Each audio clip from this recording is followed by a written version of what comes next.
স্বাগত জানাচ্ছি খাতুনগঞ্জ থেকে মতিঝিলের সাথে আছে আমি শামীম জাহেদি। ঋণ সীমা দ্বিগুণ করা সহ সুদের হার কমানোর সিদ্ধান্ত নিয়েছে আবাসন খাতে বিনিয়োগকারী একমাত্র সরকারি বিশ্বায়িত প্রতিষ্ঠান হাউস বিল্ডিং ফাইন্যান্স কর্পোরেশন। এই সংক্রান্ত প্রস্তাব অনুমোদনের জন্য শীঘ্রই পাঠানো হবে অর্থ মন্ত্রণালয়ে।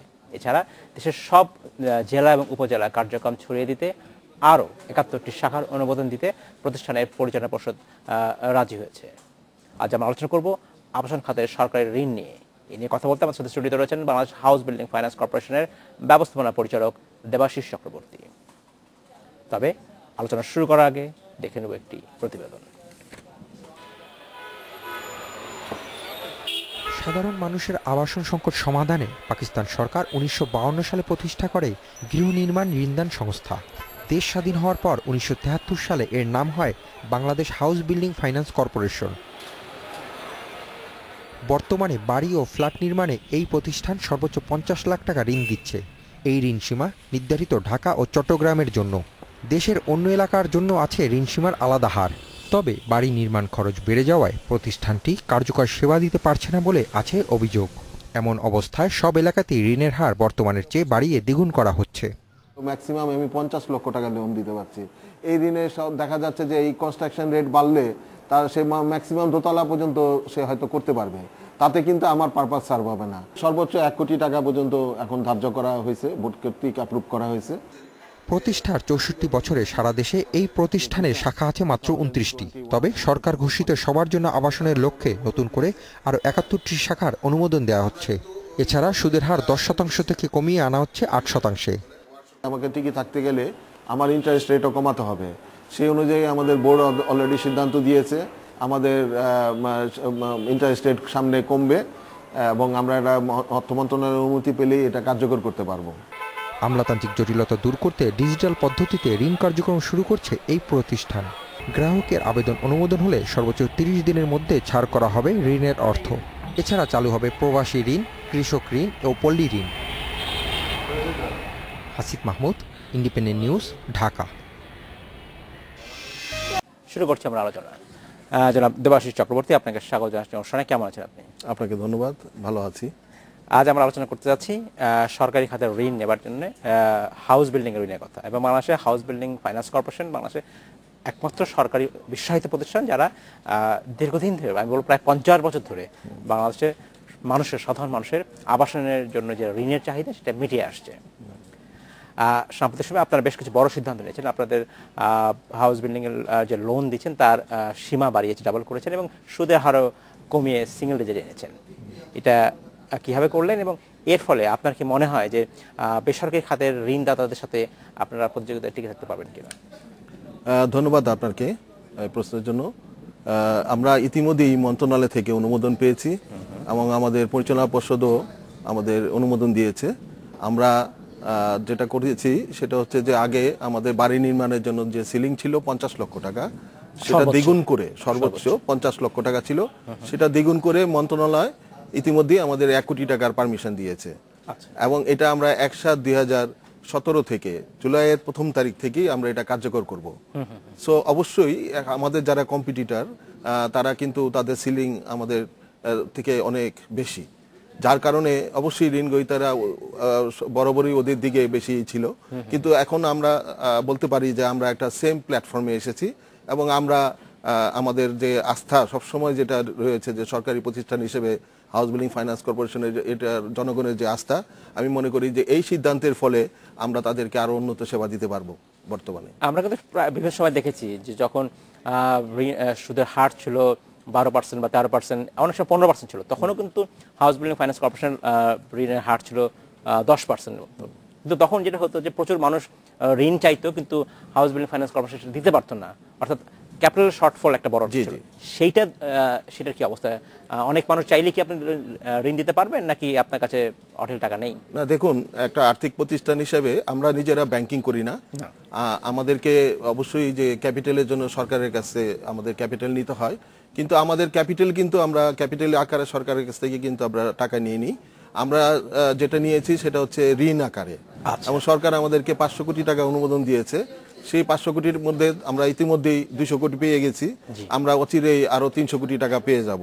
এবং আমাদের যে বার্ষিক লক্ষ্যমাত্রা রিকভারির সেখানে আমাদের লক্ষ্যমাত্রা হচ্ছে 583 কোটি টাকা, এবং এটার ধরেন এই আনুপাতিক হারে এপ্রিল পর্যন্ত প্রায় আমরা 95% অ্যাচিভ করে ফেলেছি।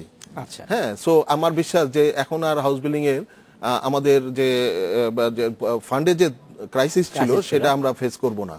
আমাদের এখন আমরা যে ফান্ড ম্যানেজমেন্ট করছি সেটা আগের তুলনায় অনেক উন্নত, এবং আমরা বিশ্বাস করছি এবং আমরা যেটা অপেক্ষা করছি যে আইডিবির একটা লোন প্রায় 800 কোটি টাকা, সেটাও আমরা অচিরে পেয়ে যাব আশা করছি। সরকার মানে নীতিগতভাবে সম্মতি দিয়েছে এবং আইডিবিও যথেষ্ট পরিমাণে আমাদের সাথে কাজ করছে এই ব্যাপারে। আমরা আশা করছি যে আগামী জুলাইয়ের মধ্যে বা আগস্টের মধ্যেই আমরা এই টাকাটাও পেয়ে যাব। সো আমাদের টাকার জন্য লোন দিতে পারছি না এই কথা আর শুনতে হবে না। তবে একটা আর্থিক প্রতিষ্ঠানের একটা প্রতি বছরের একটা টার্গেট থাকে, লক্ষ্য থাকে, আমরা ধীরে ধীরে সেই লক্ষ্যগুলিকে বর্ধিত করে আমরা একটা পর্যায়ে নিয়ে যাব। সরকারি প্রতিষ্ঠান হিসাবে যেটা হয় যে আপনারা যে এখন সুদের হারটা কমালেন, এটা প্রায় দীর্ঘ 4-5 বছর পরে কমালেন। জি জি।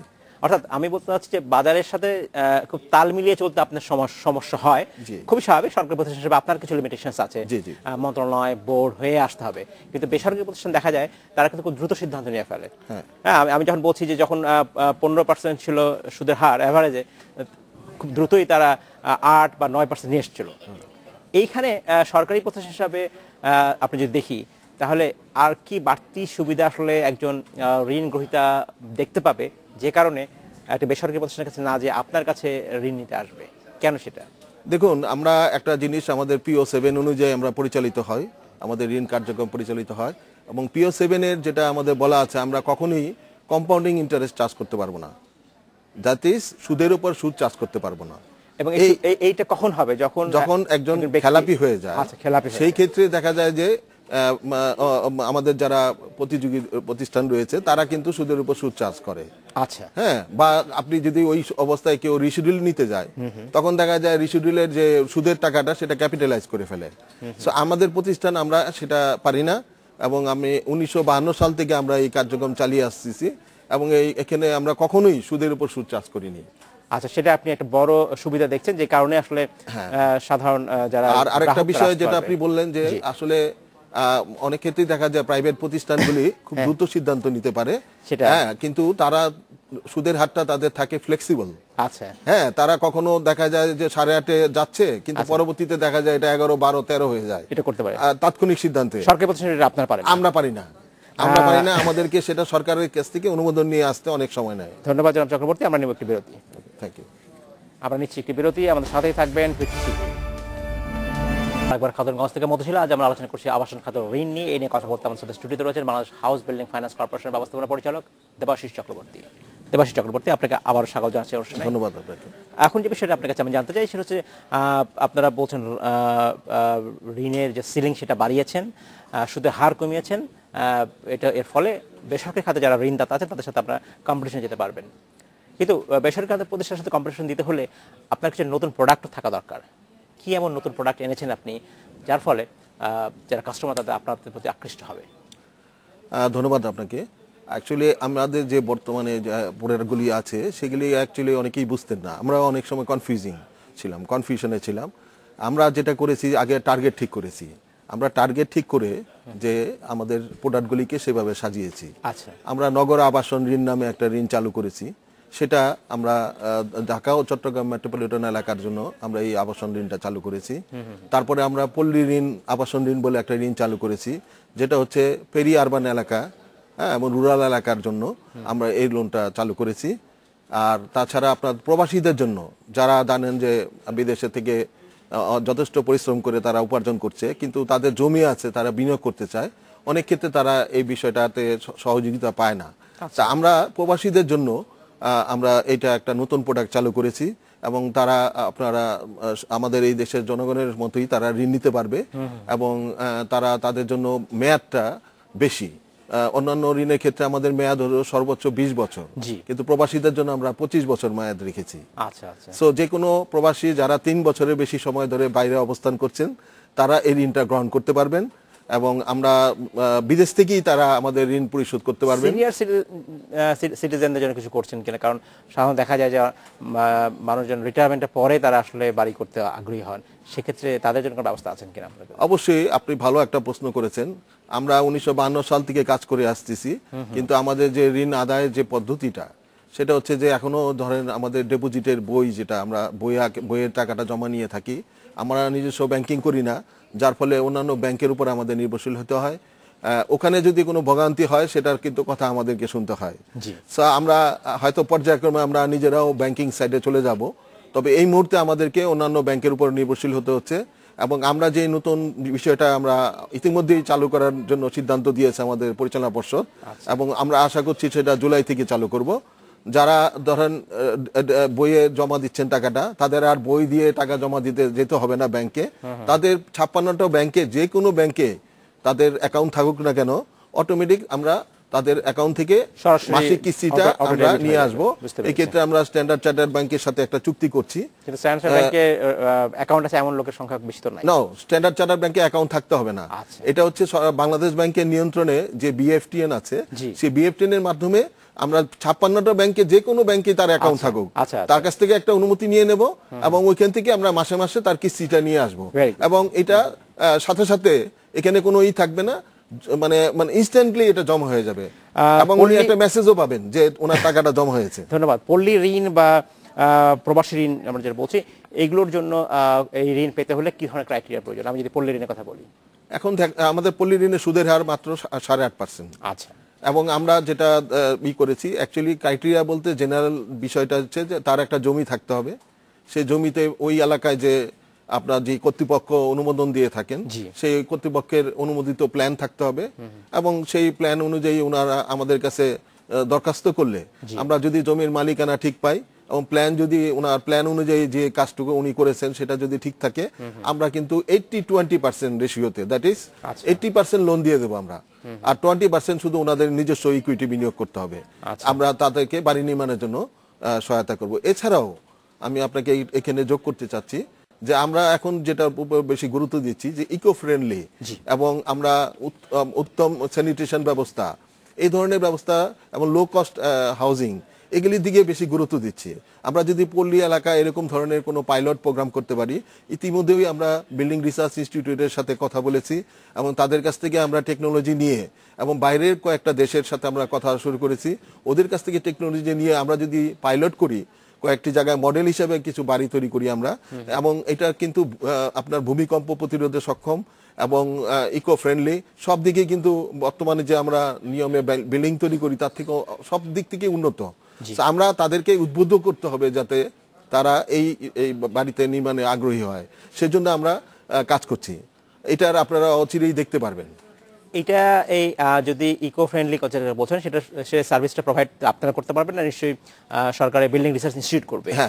কিন্তু তার জন্য কি লোন ফ্যাসিলিটিস ক্ষেত্রে বাড়তি কোনো সুবিধা আসলে দেবেন কিনা, বা সুবিধা থাকবে কিনা? না, ওই যে আমরা যেটা দেখবো যে এই ধরনের বাড়িকে আমরা উৎসাহিত করব। আচ্ছা, আপনারা সেক্ষেত্রে দ্রুত আপনারা জানেন যে গ্রামে যে এখন যে সবচেয়ে বড় সমস্যা আমাদের জন্য, আমাদের দিন দিন এগ্রিকালচার ল্যান্ড কমে যাচ্ছে, এবং দেখা যায় একজন মারা যান, তার যে 5 সন্তান থাকে, 5 সন্তান ভাগ করে 5টা বাড়ি তৈরি করে, 5টা বাড়ি।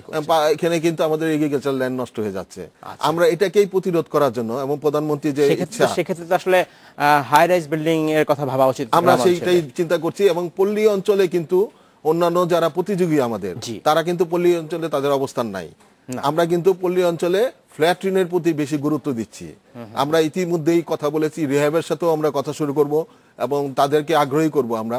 এবং আইডিবি থেকে যে 800 কোটি টাকা আমরা লোনটা পাচ্ছি, সেটা কিন্তু পেরি আরবান এলাকার জন্য, রুরাল এলাকার জন্যই সম্পূর্ণ বিনিয়োগ করা হবে। অতএব এখানে কিন্তু টাকার কোনো সমস্যা নাই, আমরা স্বল্প সুদে তাদেরকে ঋণটা দেব। রিকভারি রেট কেমন? আমি লোন দেবার পরে ফাইন্যান্স কর্পোরেশনে যেহেতু বাড়ি নির্মাণের জন্য ঋণ দিয়ে থাকে, এখানে আমাদের 94% আমাদের আনক্লাসিফাইড লোন আছে, মাত্র 6% আমাদের ক্লাসিফাইড লোন। 1952 সাল থেকে এই প্রতিষ্ঠান রান করে আসছে, পুরাতন প্রতিষ্ঠান হিসেবে 6% খুবই কম। তবে আমি এটা মনে করছি যে আরো কমিয়ে নিয়ে আসার জন্য আমরা এই কাজ শুরু করেছি। ইতিমধ্যে 100 দিনের একটা কর্মসূচি দিয়েছিলাম, এটাতে অতীব সফলতা অর্জন করতে সক্ষম হয়েছি আমরা। আমাদের যে আনুপাতিক টার্গেট ছিল ঋণ মঞ্জুরি সেটা আমরা 95% মিট আপ করতে সক্ষম হয়েছি। আমাদের মামলা নিষ্পত্তি হয়েছে প্রায় গত 7 মাসের যেটা হয় নাই, আমার এই 100 দিনের কর্মসূচিতে সেখানে আমার প্রায় ধরেন দ্বিগুণ মামলা আমি নিষ্পত্তি করতে সক্ষম হয়েছি। আচ্ছা, So আমি বিশ্বাস করি যে আমার এক্সিস্টিং ম্যান পাওয়ারের সমস্যা আছে এবং আমার ব্রাঞ্চের সংখ্যাও কম। সেই ক্ষেত্রে ধরেন আমি যেটা সরকারের কাছে ইতিমধ্যেই করেছি, 71টি নতুন ব্রাঞ্চ আপনারা উদ্বোধন করছেন। হ্যাঁ করতে চাচ্ছি। এটা কোথায় কোথায় করবেন? এটা অ্যাকচুয়ালি আমাদের সব জেলা সদরে, এখন আমাদের পুরাতন জেলা সদরগুলিতে আমাদের ব্রাঞ্চ আছে, কিন্তু আমাকে যদি উন্নত সেবা দিতে হয় এবং জনগণের দোরগোড়ায় পৌঁছাইতে হয় তাহলে আমাকে কিন্তু প্রত্যেকটা জেলাতে ব্রাঞ্চ করতে হবে, সেটাই হলো আমাদের টার্গেট। আচ্ছা, এবং আমরা সেই টার্গেটই আমরা সরকারের কাছে প্রাথমিকভাবে আমাদের বর্তমানে 29টি ব্রাঞ্চ রয়েছে, আমরা আরো ধরেন 71টি ব্রাঞ্চ করার জন্য সরকারের কাছে ইতিমধ্যে আমরা অর্গানোগ্রাম দিয়েছি। আর একটা বিষয় আপনি জানতে চাচ্ছেন সেটা হচ্ছে যে আপনি যে লোন সুবিধার কথা বলছেন, সুদের হার কমিয়েছেন, এই হার কমানো হার প্রযোজ্য হবে কি যারা পুরাতন লোন নিয়েছিলেন তাদের ক্ষেত্রে এটা প্রযোজ্য হবে কিনা, যারা অনেক আগে লোন? ভালো একটা প্রশ্ন করেছেন আপনি। যারা এক্সিস্টিং ঋণ গ্রহীতা আছেন তাদের জন্য আমরা তাদেরকেও এই সুবিধা দেব। তবে আপনি জানেন যে কোনো সুবিধা পেতে হলে যেটা হয় যে তাদেরকে রেগুলার থাকতে হবে, নিয়মিত তাদের ঋণ পরিশোধ করতে হবে। এই ক্রাইটেরিয়া পরিপূরণ করলে এবং আমাদের যা অন্যান্য শর্তাবলী আছে সেগুলি পরিপূরণ করলে অবশ্যই উনি ঋণ পাবেন, ওই সুবিধা পাবেন। আচ্ছা, আরেকটা যেটা এবং জুন মাসের মধ্যে এটা ওনাকে করতে হবে। নারীদের জন্য কোনো বিশেষ ব্যবস্থা সরকার চিন্তা করছে কিনা ঋণ দেবার ক্ষেত্রে? ঋণ দেবার ক্ষেত্রে অ্যাকচুয়ালি আপনি ভালো একটা কথা বলেছেন যে আমাদের এখনো এই ধরনের কোনো প্রোডাক্ট করিনি, তবে আমরা নারীদের যে আমরা ঋণ আবাসন ঋণের ব্যাপারটা ভবিষ্যতে আমরা চিন্তা ভাবনা করবো আলাদাভাবে আর কি। তবে ইতিমধ্যে আমাদের অনেক ঋণ গ্রহীতাই নিজের স্বামীর নামে বাসে থাকে না, জায়গাটা থাকে নারীর নামে, সেই সূত্রে কিন্তু অধিকাংশ ক্ষেত্রেই আমরা নারীদেরকে ঋণ দিচ্ছি। আচ্ছা, এটা একদম সত্য কথাই বলেছেন। আপনি বলছেন যে এই মুহূর্তে সারা দেশে আপনাদের 64টি যে সারা দেশের প্রতিষ্ঠান আছে, 29টি আছে, 29টি প্রতিষ্ঠান রয়েছে। উপজেলা পর্যায়ে আসলে এখনকার নেক্সট গ্রোথ সেন্টার হচ্ছে উপজেলা পর্যায়ে। সেই ক্ষেত্রে আপনাদের আমি দেখেন এতগুলি ব্রাঞ্চ হয়তো একসাথে পাবো না পারমিশন, আমি 64টা ব্রাঞ্চ করার পরে যেটা আমি চিন্তা করেছি যে এজেন্ট ব্যাংকিং এর মাধ্যমে আমি সহায়তা নেব, এজেন্ট ব্যাংকিং এর মাধ্যমে আমি উপজেলাগুলিতেও এজেন্ট নিয়োগ করে আমি এই সেবা দেব। সেক্ষেত্রে জাস্ট একটা আপনি জানেন যে মোবাইল ব্যাংকিং এর মতো আমার এজেন্ট ব্যাংকিং বাংলাদেশ ব্যাংক অনুমোদন করেছে। যেহেতু আমি ব্যাংকিং করি না, আমাকে ব্যাংকের উপর নির্ভরশীল হতে হবে, বাট আমি ব্যাংকের মাধ্যমেই এজেন্টের সার্ভিস দিয়ে আমরা এই কাজটা করার চেষ্টা করব। ধন্যবাদ দেবাশিস চক্রবর্তী, আপনাকে ধন্যবাদ। আজকে শেষ করতে হচ্ছে, ভবিষ্যতে আপনার সাথে আমরা আবার কথা বলবো। ধন্যবাদ। ধন্যবাদ। এই ছিল আজকের আমাদের খাতুনগঞ্জ থেকে মধু ছিল, আমাদের সাথেই থাকবেন, দেখা হবে আবারও।